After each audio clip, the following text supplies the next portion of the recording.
আন্তর্জাতিক অভিবাসী দিবস উপলক্ষে চট্টগ্রাম ও সন্দিপুর বর্ণাঢ্য র্যালি ও আলোচনা সভা অনুষ্ঠিত হয়।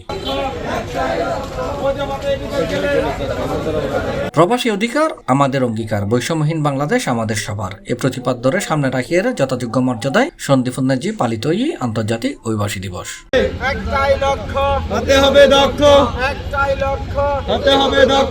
ডিসেম্বর 18 তারিখ বুধবার সকালে সন্দ্বীপ উপজেলা প্রশাসন ও এসডিআই কর্তৃক আয়োজিত প্রত্যেক বছরের মতো দিবসের শুরুতে আসিল বর্ণাঢ্য র্যালি ও র্যালি শেষে কারিগরি ট্রেনিং সেন্টার আলোচনা সভার মাধ্যমে এই দিবস পালিত হয়।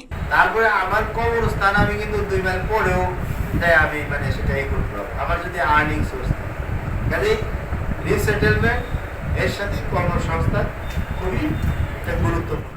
অনুষ্ঠানে উপস্থিত আছেন উপজেলা ইঞ্জিনিয়ার আব্দুল আলিম, উপজেলা প্রাণী সম্পদ কর্মকর্তা ডাক্তার আলী আজম, উপজেলা কৃষি কর্মকর্তা মারুফ হোসেন, কৃষি ব্যাংক ব্যবস্থাপক অফিসার্স ক্লাবের সভাপতি আক্তারুজ্জামান সুজন, উপজেলা খাদ্য কর্মকর্তা মাইফুল ইসলাম, উপজেলা নির্বাচন কর্মকর্তা দেবাশিস দাস, উপজেলা জনস্বাস্থ্য কর্মকর্তা রবীন সরকার, উপজেলা সহকারী শিক্ষা অফিসার শরীফুল ইসলাম, পৌরসভা ইঞ্জিনিয়ার রবিউল ইসলাম, উপজেলা সাংবাদিক নেতৃবৃন্দ এবং কারিগরি প্রশিক্ষণ কেন্দ্রের ইনস্ট্রাক্টর প্রভাত কুমার ও ছাত্রছাত্রীরা উপস্থিত আছেন। C plus TV, Chittagong.